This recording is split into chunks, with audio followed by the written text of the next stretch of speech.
So we've got a few wee jobs to do. Well, actually I've got a list this size to do, to be honest. We've come back from our France trip. The truck's pretty much parked up. We've been busy at work. We did some small trips to around Scotland, around Scotland and things like that, yeah, but yeah, we did nothing major. A few bits more just to try and get the feel of things, what we're doing. So we'll go into it later, but we've got another couple of trips booked. So we're now Later this year. yeah, so we're now back at the full scale help run. Same as usual, we're not going to take things on time. It's all short notice. So a few jobs I've got to get done straight away. I've got the make up the stainless steel surround for the back here, because when we were in Paris and things like that, obviously we weren't really away, we weren't wild camping, so we didn't use this hob. So I need to get a stainless steel surround made up here. We used occasionally. Very occasionally. So I've got some pasta for the kids, macaroni cheese. Mostly we use this. Yeah. The So oven. stainless steel surround there for the gas engineer, Ali. Remember, I think I'm going back 4 videos ago. Got to do that. There's some bits and pieces of the woodwork we've got to get done. We've got to take it back to the joiner. Like we've got little shelves and things to make in there just to protect those wires. Some of the hinges to fix, not to fix, just to adjust. We got a SIM card, a pay-as-you-go SIM card. We've got the Victron system, and the Victron system is relaying information all the time. And well, that's the way it's set. I think you can do it to maybe only do it a day or whatever. But we got a pay-as-you-go card, and it just destroys data, you know, because it's talking all the time. You can monitor online. If there's any issues, it tells you what's happening, which is kind of what we wanted. I'm not convinced it's what we need, but it's what we wanted. So anyway, long story short, I went and got a 3 card. Doing a lot of research, I found that 3 is probably not the best, because I believe at the moment a few other YouTube channels and things, Gadget John and things like that, people who write into these kind of things, I'm not in the slightest. I think it's EE is the best roaming one, but I went into EE and the best things I can find were £30 and plus a month. This one is £11 a month, unlimited data, going up for 6 months, going up to 22 on a 2-year package. So I'm going to try this, see how we get on. I'm going to fire it in here, and hopefully it's going to be enough to just keep it going all the time. Let me know what's happening. Obviously, the router that we have built in has 2 SIM cards, so this will remain in it. But I am aware that data roaming when you're away in Europe is £2 a day. But if you go into Morocco or out with that area, you can be £5, £6, £7, whatever stipulated. So this card will either come back out again in Morocco, and as we get into Morocco, because £2 a day if we're travelling through. You're giving away where you're going next. Oh yes, of course. So that's not going to be a surprise. Spoilers there. Same as everybody else, it's not going to be any great surprise. We're popping into Morocco. So we're going to get a SIM card from Morocco when we first get there, and put that in data unlimited, because there's reasons for that as well, because the truck will be getting left there for a while. But we will go into that later. Yeah, we'll run through the route. Yeah, so what I'll do is I'll get on, we've got to change the batteries, I've got to get the airline working underneath. That's another thing I can show you outside. That was a utter palaver. Got the Garmin Overlander, it's coming through now. I was just too. Last time we had the Tough Book. Nothing. Exactly, yeah. The Tough Book was great. A lot of work and time and effort. A big trip like what's coming up. You can spend some time, go through drawings, but just for, you know, getting there and getting from here to Portsmouth to there. I picked the Garmin Overlander. There's a reason for that. And one of the bigger reasons is it is a motorhome orientated thing that does have sizes in it. I drive HGVs, I have driven HGVs, I've got HGV maps things like that for bridges and weights and but I just can't be bothered. I just can't be bothered. That's all I do. So we do put in weights, heights, and especially what happened in France, and lengths, things like that. You will be also getting a cue card, as one of the YouTube people suggested. The reminder. Absolutely. I'll get a height thing bolted on the top with big lights shining on it. And I think we were also obviously tired. It would have never happened otherwise. On the same token, I think if you looked up and seen that we've got to do as much as we can to help ourselves, because we're going to be in that situation again. It's not that we're not going to be tired again. So anyway, Garmin Overlander, you put in all your weights, height, sizes, things like that, and it might put you around a route that's not going to have those kind of things. So got that, and it's got Overlander, it's got Park for Night, it's got different things built into it, I believe. Which is great because it takes kind of the stress out with the kids. Wherever we are, if something happens, we're longer, there's road works, there's whatever hold-ups, we can hopefully get to someplace nice with the kids.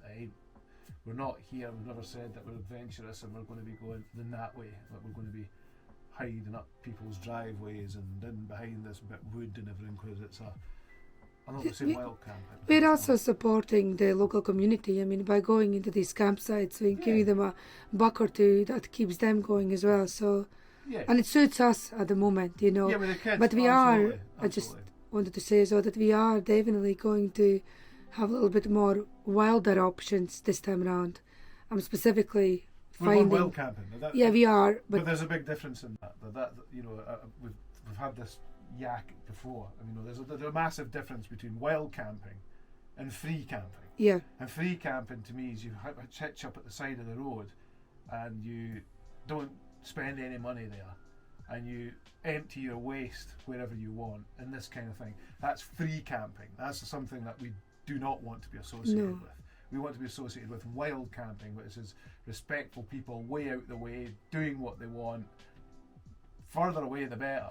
And for us, definitely. Different, and it doesn't lend itself greatly in the UK to do wild camping. Not greatly received. Yeah. There's no place wild. In Scotland there is. Don't get me wrong, but in places. But again, it's frowned upon in others. Whereas, if you want to get the true essence, in my experience, you get into Africa and things like that, and it's the rest of it is wild camping, stroke free camping, and there's a lot of good people do that as well. Don't get me wrong, but there is a certain amount that don't, and they're the ones that are causing problems for us. So that's why I bought a big truck, because we're going to go far away. Yeah, so you will also, going back to what you need to do, you're also going to try to fix the table leg, isn't it? That's another thing. No, table leg's not getting fixed. Table leg's getting lobbed. We said that in the last videos. Table leg is a great idea with the lagoon. As I said, there's nothing special about it. I pinched that off the other ones. Isn't working out at the all. ones at the front work great, but the lagoon ones are brilliant. I never said that the lagoon ones are wrong. The lagoon ones are excellent, really, really good. Over the moon with them. But my version of the lagoon is a disaster, and I think that's basically down to the simple fact is it's made up okay. It's strong enough, but I need somebody with a 3D printer and knowledge to be able to make bearings, or at least sleeves that these things can fit in, like the lagoon, that you have to. Yeah, and you can lock in. This is just a flappy mess. So what we're doing is there's ship stainless steel ones that you push down a couple of times and click it in, and it'll hold. You will show once it clears the customs and comes. So I'm sure interested to see for other people as well. Yeah, and all that will happen is the same kind of idea. It's on a big, it's about a 300 by 300 base plate, so I don't need to screw it in the floor, because obviously my water tank's under here and that would be a bit dumb. So we'll just slide it right over here as far as we can. On hindsight, it would have been great if we actually cut a slot down here, because we could slide the whole base plate under, you see, so then it would hit against here, and it would probably be pretty much the same. But we do have the aluminium frame and everything in there. Is it something that we could do in the future? Possibly, if we like it, because you can move this out. And I was looking at ones where you pull levers and slide the whole table over and things like that. It's another £400 on something right on top of it. So maybe it's a case of we just you know, we can move it about like a table. And if it's got one of these latches underneath for dropping it up and down, I'm kind of hoping it's just a cylinder that we click it and it can turn it to the side. So it's going to kind of do that anyway. You know, you can get better maneuverability. And then we can spin it round ourselves and it will hold, and then you snap it. Whatever. We'll see what happens. But that's definitely coming. This has got to go. This has got to be fixed. We can see there's a screw nut thing here. Oh, lovely. There's not one here. Not so lovely. Which has fallen out. I don't know where that is. So I'll need to get another one of them, get some Loctite, get that in there because it's not locking down. We will definitely need that because, as I say, we are leaving the truck in Africa. So this will need to come down and lock. So you need to do also the trap for this shower and the shower trap to go in, sink trap to go in. I've got to replumb in now the guzzle. Remember I took that out for the France trip. I'll need to replumb that in just to the sink and leave everything else, shower and toilet and everything off just the main. Yeah, because the pressure is not great otherwise. Through the guzzle, yeah.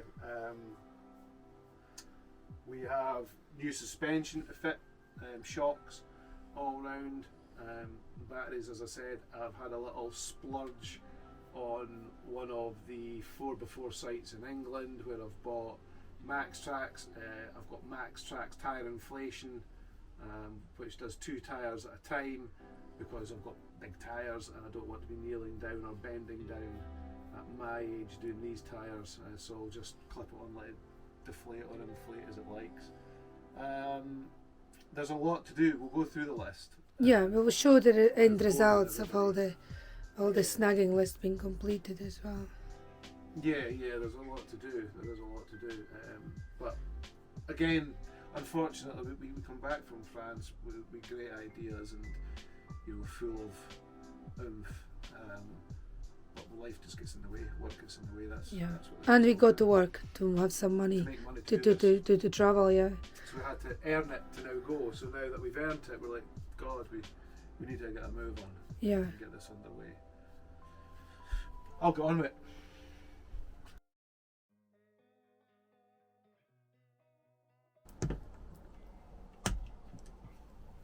And there is little things, even like this job here, that was, I'm not going to say an afterthought, it was something that we just stuck up just now.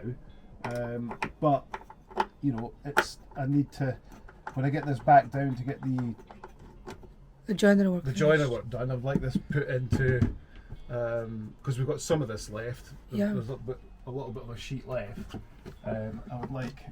You're a sucker for a good finish, you say? Yeah, I mean, at the end of the day, if you're going to go this far, you know, I would like this, you know, press button the same as that to be able to take this off. This was put on for France, so there wasn't wires all hanging out and things like that. But yeah, it needs a wee bit nicer, doesn't it, really? Yeah, it would match it with the rest, that's for sure.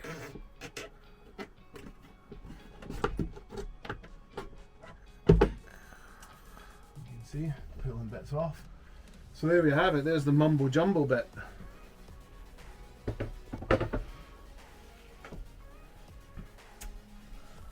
And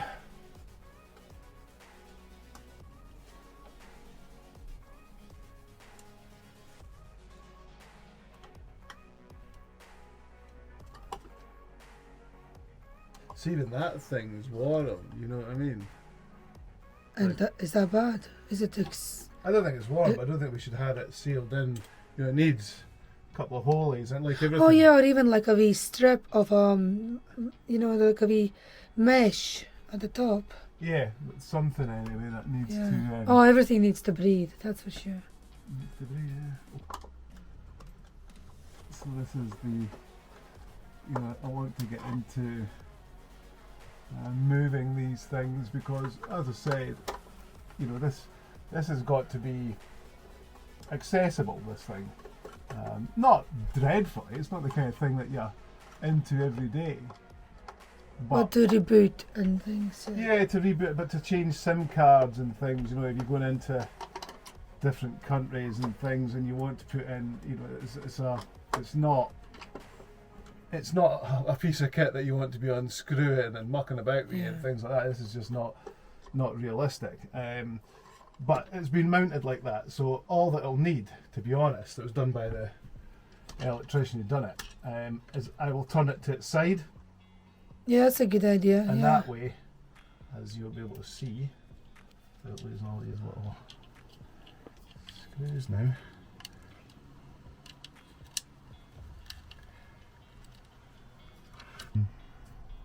So that's it unscrewed, so just like your mobile phone, pop that there without blinding your wife, pull your card out, and that is the Tesco's SIM card that everybody knows. Then we're going to put this one in its place.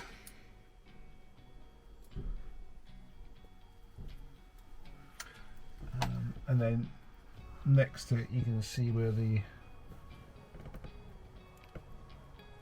other card is, the other card slot, and that would be the Moroccan or wherever we are. In this case, yeah, the Moroccan one.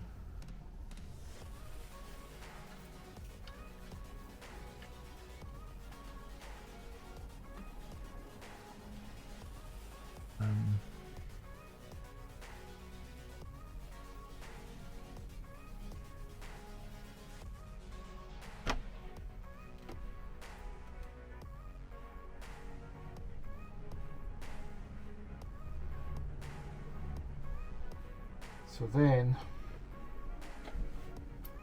which I don't have really, where my phone is, so once I go back to my phone, I should start being able to pick up data again.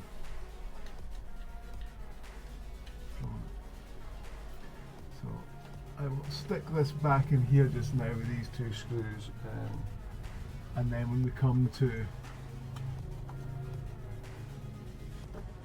do the joinery work bit, I will take this all off and reorientate it in someplace different so that it's you know, stick it over here facing this way, so this is not a palaver.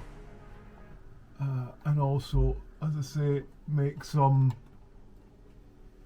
vents up for this, because that thing's definitely a lot hotter than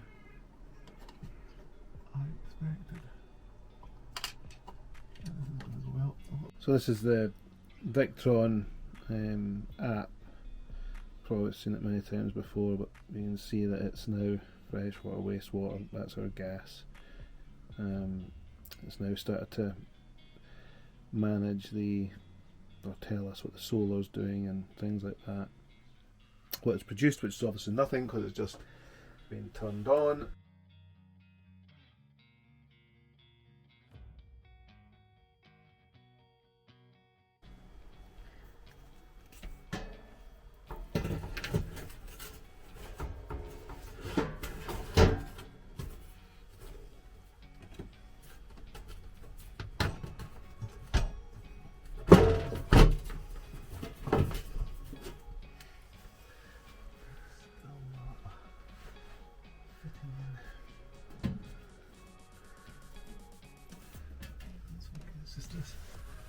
It's just a tiny bit in the corner. It looks nice though. It's just that very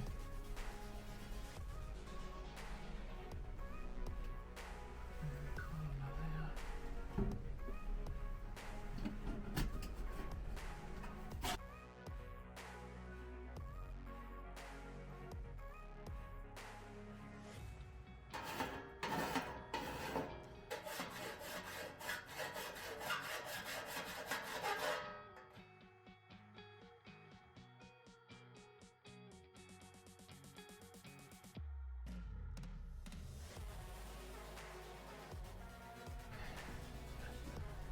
Oh, it did pay off. Look at that.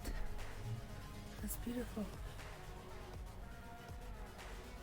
Good jobs. That's it in, that's the splashback made, as we said before. it's got to heat up this bit and not heat up that bit as far as the gas engine is concerned. So I'm going to put some white silicone along the top of here to seal it, and then some clear along here. I don't know, clear or white. I mean, it's white here already, but it's going to the white. Would it look really, really guff being white? Maybe.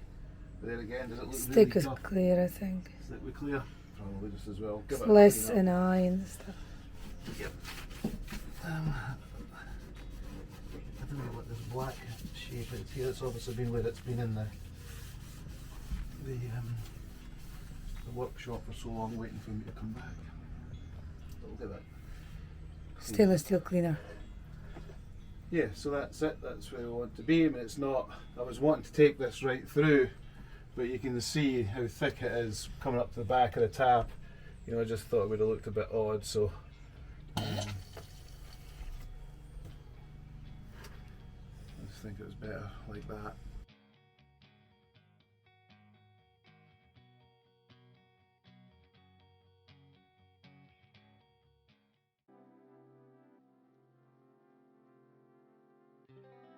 Right, so a couple of bits and pieces in here. These are the batteries. As you can see, the batteries are quite new, but like most batteries, if they're not treated well, they won't treat you well. So as new as they are, 3 years we've had the truck. It's sat most of its time. It's started up COVID as every now well and didn't again. help. COVID didn't help. COVID, all kinds of things. Yeah, it wasn't just because we wanted that to happen, but the batteries are ruined. They're not taking a charge now. They're not holding a charge. So I actually didn't notice that you have removed the skirt. The skirt from the truck. that's what I was saying. That thing. Oh, there is. And that took myself and a friend of mine. That took 4 hours, 5 hours, just to take that little bit off. 2 of us. Wow. We had to weld spanners on spanners and all kinds of things, because there were nylock nuts in behind these fine bracketry. So what we're going to do here is put the bolt and nut on, and then we're going to weld the bolt on the back so everything's captive. Riv nuts like here are okay, but that's because of where they are. If I can not use riv nuts, I'd rather. Riv nuts are okay, but if you remember at the very start with the shower, and then that, you know, they spin off. So if I weld nuts behind there, fine. If not, they'll all get riv nuts, and it'll be a case that thing can then be, you know, an hour. You and I can take that off. Definitely, 7, 8 yeah. bolts. Take it off. No, it is important because of the access. Yeah, absolutely. But I mean, this is all good stuff we need in here. So what we're going to do is we're going to take these batteries out. The new ones are here. We've got the new replaced ones from John, a friend of mine, through Dingbro. These are going to get changed over, locked back in again. That's that out the way. You can see that's my drain here for the. You'll see it. That's out there. For the freshwater tank, and that there, which I haven't fitted yet because we're still wired it. That'll get the wiring loom finished off. Then that'll get fitted on here, and that'll go down here, and that's the one that works off the Victron panel, off the solenoid. So if we leave the truck for any length of time and we forgot, we've left it full of water, we can press online with the 3 card, hopefully in the service or the Moroccan one or whatever, open that valve and it'll drain the tank out. Nice. This here is the air valve. That, you can hear that there. And we still have the Paris-Dakar big air tank at the back.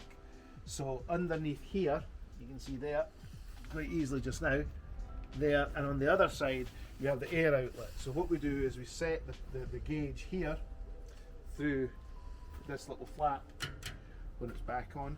We set this gauge to, if the tyres are down, 4.5. Well, this will be set at 4.5 bar. And then when we have our Max Track Twin, you basically clip it on one wheel, clip it on the other wheel, and then have a short bit of hose that clips in and then goes into the Max Track, and it will then just blow up the tyres to 4.5 and stop. due to the fact that this will stop. Yeah, that's going to be controlled, yeah. You then just take them off and you go to the other side. Yep. You push in exactly the same underneath onto the 2 tyres, and that's it. And when you're taking them down, you would clip them back on, and they would either just stick it up here, but there's a pull down lever on it, and the air starts piling out the tyres. But as you can see, there's a lot of tyre. It's not a good system as far as speed's concerned. It's probably the exact opposite. I've got an ARB one, like most people do with Land Rovers and things, but if you're doing a bit of mud plugging and having a bit of a laugh, and the centre of your cap or your centre of your valve comes pinging out someplace in the middle of the mud and you lose it, that's all jovial and fun. You know, you do that in the Sahara, it's not quite so fun. So I'm a bit scared of that. So what those clip on to your valves that you have, so it'll never be as fast because you're not taking the valve out the centre. You're not pulling that little pin out because I'm too scared to lose it. So it'll be slower, but then again, I can set it up like that and go away for a cup of tea. You know, I don't need to muck about with that. So that's the water bit taken care of in here. That's the fuel regulator bit all sorted out. We're going to do that. That's the batteries getting changed. These are a nightmare. When we did the tanks, there wasn't a lot of thought went into that. We've got the tanks, we've got caps with them, but the keys are on the side. So when you've got a little square here, and you've got to try and get your hand in round here with a key in and get it in and drop them down, it is just, so what you end up doing is just leaving them open all the time because it's just so hard. So I'm going to get new caps with a centre lock so we can actually access that easily enough. And then, as I say, get that side put back on again, and happy days. That's it for this side. The other side, there's a few bits to do on the other side. Where the electrical components are under the seat, I've got a big vent. It's like a 70 mil vent, a boat deck vent, chrome one, like these things. That'll get attached on the other side and come straight in with a mesh right into the electrical box on the other side at a high level, and we'll put a couple of vents at low level. Not that we noticed an excess of heat. You were saying that you thought it was warmer at that side when you were, making. Yeah, I certainly preferred the pillow on the other side. Yeah, so we'll do that so that we've got a free flow, a big free flow. Always good anyway. Yeah, well, you can't get enough free flow here. We don't want condensation, things like that. So that's that. Shocks on, side back on, and that's where we are with that.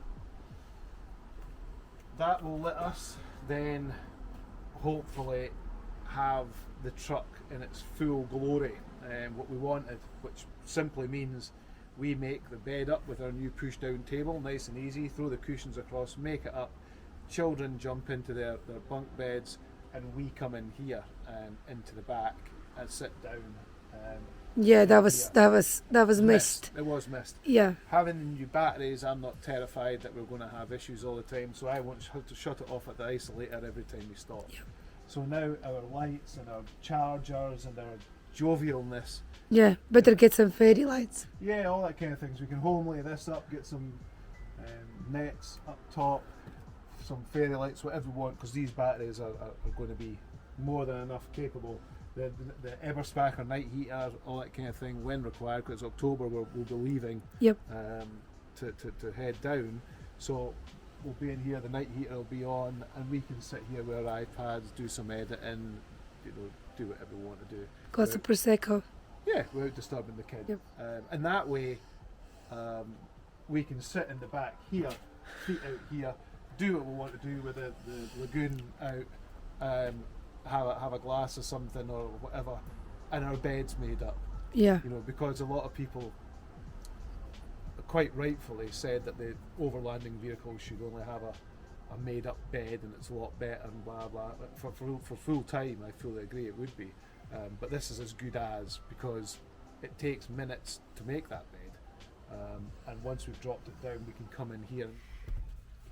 So I've had ups and downs today, as always, with tech, hence the reason why you go for the most basic vehicle you possibly can. The Victron system, which is probably, hopefully, something quite simple. It's obviously been sitting, or the truck's been sitting for a while. It's been doing its thing. It just sits and does its thing. It's monitored and whatever else at the house. But as soon as we came away, the card that we had was getting used up with data because it's set for continual monitoring, and that's the way it was set up by Chris Dobson at Victron in Whitehaven. So I've left it at that, but it uses a terrific amount of data. So because of that, I went and got that new SIM card that you've seen last video, put it in, all working away fine. I came in today, alarms all blaring and things, so it's obviously went through its updates and things, and it's showing E7s. I've tried to reset it and done what it said in the manuals. So I haven't had any luck that way, so I've got in touch with Chris Dobson. I've given him a text, it is a Sunday, just to say we are experiencing a few issues. It is all online. So the reason we sort of spent this kind of money for this kind of system is for the Victron backup. So now we need Victron backup. We'll see what happens and let you know, because I can't clear it myself, and it's one of the main inverter charger units that's coming up with this E7, I believe, the bus. So it's not letting any 240 volt systems go on in the truck. So we'll see how we get on with that, and we'll let you know. And at some point we'll go through a whole electrical explanation why we did what we did, why we got what we got, how much it cost, and what we think of the installation and the backup and things. So now we have our Garmin Overlander. I have obviously looked at nothing whatsoever as far as manuals and instructions is concerned, which, being a sat nav, I don't think I really need to. I wouldn't like to think I need to do that much. I've looked at the instructions for the manual, for the unit itself, set it up. So I'm going to go outside now, and I'm going to turn the lorry on as far as the power's concerned, because it's off at its isolator. See if this thing's going to do its jolly thing. But I'm quite surprised. It's really robust. These wires, I could run the kettle off that. I'm not quite sure why they're this size, or if they need to be this size. There's another little wire here, comes off this thing. This little transformery thing, whatever this is here, there's a little wire here with a nice couple of little suction cups to keep the wire on.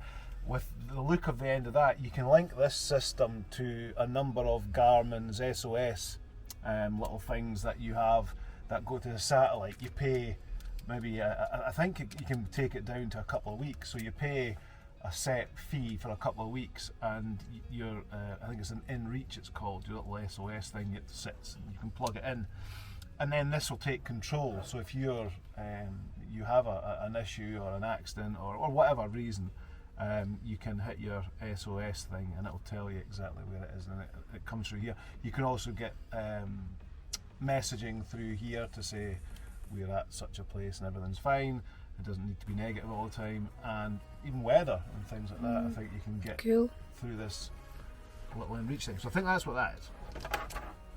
So hence the reason why you'll see me professionally stuffing this down the back. Tucking it, never to be seen again. Yes. So hopefully we'll get something sorted out, and I'll come up with something better than this, because this is rubbish. I can't be having this in front of all the controls and things. It's rubbish as far as I'm concerned and the truck's concerned, not rubbish as far as installation is concerned. I'd say it's very robust, very nice, but I need to get this or one of these tuck it away somewhere else, maybe along the back here, that we can stick that in, so all we see is this. So again, I'll need to get somebody that's got the foggiest idea what they're doing. But there is obviously 12 volt 24 volt in behind here for the tough book, so it may just be a case of putting one of those cigarette lighter things in here, or at the back of here, and running it along the back and sticking it in there, because that would be, quite an acceptable touch. So what we'll do is, I want to one of the reasons for going for this being a bigger sat nav, what we had last time, was when I'm driving along over bridges and I'm terrified and just looking forward and not looking anywhere else, Layla can tell me where to go. So I'm going to turn it on now so you can have a look at the screen and make sure that Layla can see it and I can see it with equal amounts of seeingness. So that's basically the home screen of the thing, and the way I understand it without giving it many hours is this is your on-road satellite navigation, just like a normal Garmin. This one here is your off-road navigation, so it'll be more of a topo maps kind of thing, this one. And these are your apps, and obviously you can speak to it. So apps like, because we are in the yard at the moment on a concrete base, you can go pitch and roll, calibrate, like that.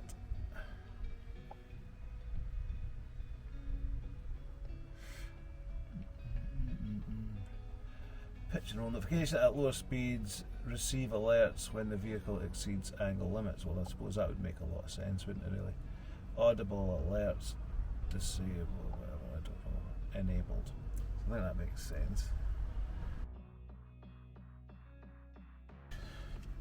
So this is your apps, really, isn't it? So you have your campsite and track recorder, pitch and roll things and whatever else, and then you just your basic navigation, and you can change this to suit slightly, and that's it. It's your traffic and vehicle profile. So you click on the vehicle profile there, you can see I've put it in just now for 8 meters long, 2.5 meters wide, 3.5 meters high, 9 tons, which is all very slightly over what it actually is, which I think is better, because if it's going to select routes to that, then we certainly won't have any problems. I'm not going to start getting it to the exact size, because it's, well, what's the point? So that's where we're at with that, and then pressing this one. So I can see that quite clearly, no really any major issues with that, and you can see that quite clearly, can't you? So good.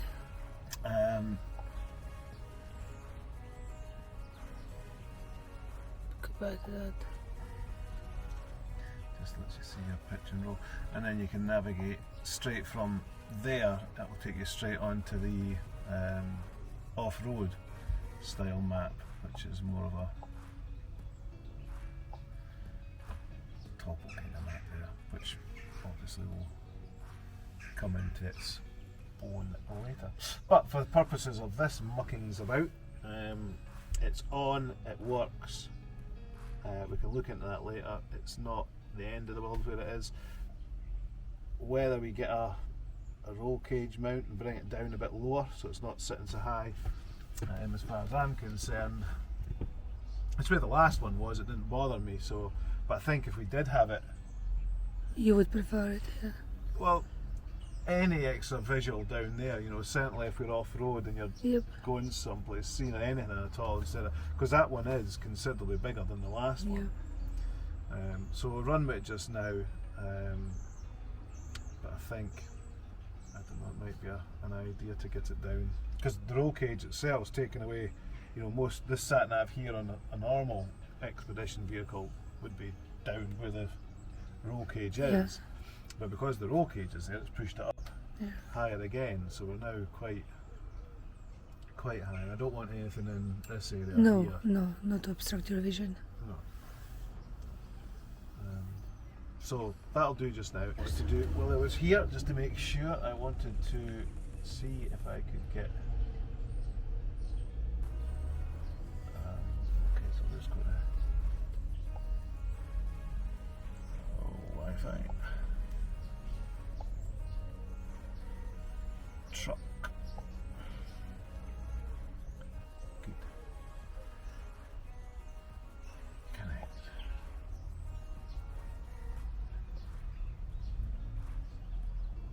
connected.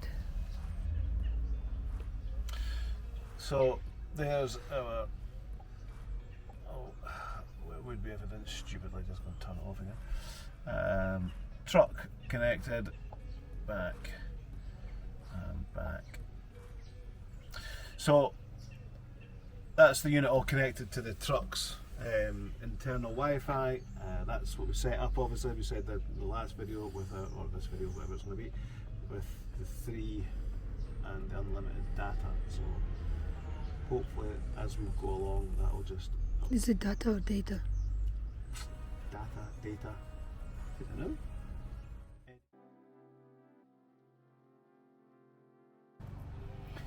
So there's bits and pieces that we couldn't get to when these big sides were on so much, and one of them was this piece of wiring that I ran before through, so I've managed to get that picked up without having to go underneath now. I'll get that, and then I can get a cable tied on here, then through to here, and this is the solenoid valve for the water that I am putting on for the well talked about discharge. So this wire will come down here and then clip into here, and that's the wire that goes to the Victron control panel. So when I want to drain the water, the fresh water from the tank, if we leave it, press the solenoid button on the Victron panel on the web, whenever it opens that valve there, and then it'll let the tank drain. The other reason that I really want to get it done now is because we drain the tank quite a lot, because we don't live in the truck, so we fill it, we drain it, we fill it, we drain it every time we go. And what was happening was, because I couldn't get in here, this was basically just soaking all this area. So now I can put this on like this.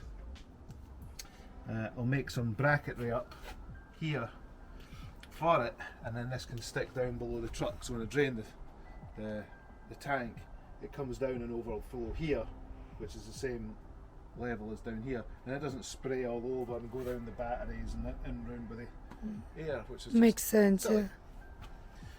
So that's that little job. Well, that job's not done. I'm not going to do nothing like that just now. Keep that out of the way to replace the batteries, and then I'll come up with probably a cable tie of some description or something. I'll need to get something along here that doesn't rub or move or whatever to make sure it's all good. I'll probably get a cable tie around there just now, just so it stays there.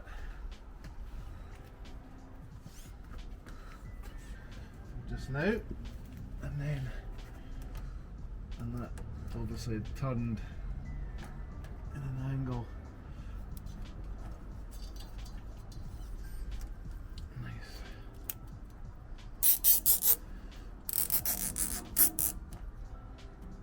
Big healthy cable tie.